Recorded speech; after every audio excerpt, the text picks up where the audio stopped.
In the last decade and a half, it's become infinitely easier to obtain exactly what you're looking for by way of a couple of keystrokes. The internet has made it all too simple to use a computer to change reality. An abundance of information is merely a search engine away, to the point where it's hard to imagine life as any different. Yet, a generation ago, when the words streaming and torrent were meaningless save for conversations about water, people met face to face to conduct software swap parties, trading games and applications on Sharpie labeled 5¼ inch floppies. Of course, most of the time, meets were a way for frugal, community-minded individuals to trade popular games like King's Quest and Maniac Mansion amongst themselves. However, a few early programming talents designed their own computer games to share amongst their circle of acquaintances, who in turn would pass it on until, if fun and well designed enough, an independently developed game had its place in the collection of aficionados across the country. Think of it as the 80s equivalent of a viral video. Pale Luna, on the other hand, was never circulated outside the San Francisco Bay Area. All copies known of have long been disposed of. All computers that have ever run the game, now derritus, buried under layers of filth and polystyrene. This fact is attributed to a number of rather abstruse design choices made by its programmer.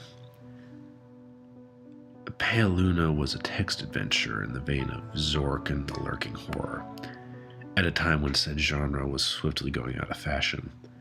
Upon booting the program, the player was presented with a screen almost completely blank, except for the text. You are in a dark room. Moonlight shines through the window. There is gold in the corner, along with a shovel and a rope. There is a door to the east. Command. So began the game that one writer for a long out-of-print fanzine decried as enigmatic, nonsensical, and completely unplayable, as the only commands that the game would accept were pick up gold, pick up shovel, pick up rope, open door, and go east.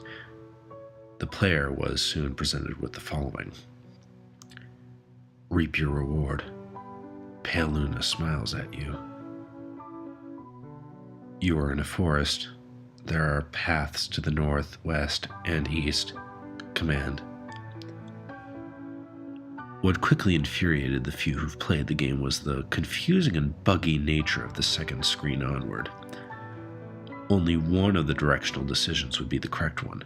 For instance, on this occasion, a command to go in a direction other than north would lead to the system freezing, requiring the operator to hard reboot the entire computer.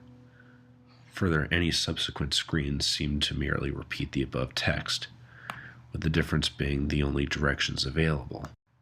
Worse still, the standard text adventure commands appeared to be useless.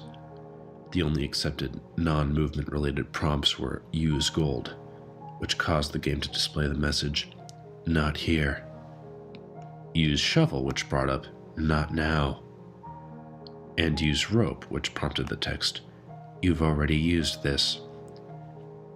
Most who've played the game progressed a couple of screens into it before becoming fed up by having to constantly reboot and tossing the disc in disgust, writing off the experience as a shoddily programmed farce. However, there is one thing about the world of computers that remains true. No matter the era, some people who use them have way too much time on their hands. A young man by the name of Michael Nevins decided to see if there was more to Pale Luna than met the eye. 5 hours and 33 screens worth of trial and error and unplugged computer cords later, he finally managed to make the game display a different text. The text in this new area read, Pale Luna smiles wide. There are no paths. Pale Luna smiles wide. The ground is soft. Pale Luna smiles wide. Here.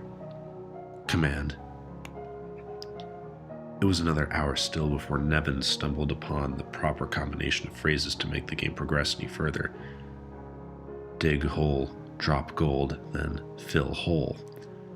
This caused the screen to display, "Congratulations, 40.24248, minus 121.4434, upon which the game ceased to accept commands, requiring the user to reboot one last time. After some deliberation, Nevins came to the conclusion that the numbers referred to lines of latitude and longitude. The coordinates led to a point in the sprawling forest that dominated the nearby Lassen Volcanic Park. As he possessed much more free time than sense, Nevins vowed to see Pale Luna through to its ending. The next day, armed with a map, a compass, and a shovel, he navigated the park's trails, noting with amusement how each turn he made corresponded roughly to those they took in-game. Though he initially regretted bringing the cumbersome digging tool on a mere hunch, the path's similarity all but confirmed his suspicions that the journey would end with him face to face with an eccentric's buried treasure. Out of breath after a tricky struggle to the coordinates, he was pleasantly surprised by a literal stumble upon a patch of uneven dirt. Shoveling as excitedly as he was, it would be an understatement to say that he was taken aback when his heavy strokes unearthed the badly decomposing head of a blonde-haired little girl. Nevins promptly reported the situation to the authorities. The girl was identified as Karen Paulson, age 11, reported as missing to the San Diego Police Department a year and a half prior. Efforts were made to track down the programmer of Pale Luna, but the nearly anonymous legal gray area in which the software swapping community operated inescapably led to many dead ends. Collectors have been known to offer upwards of 6 figures for an authentic copy of the game. The rest of Karen's body was never found.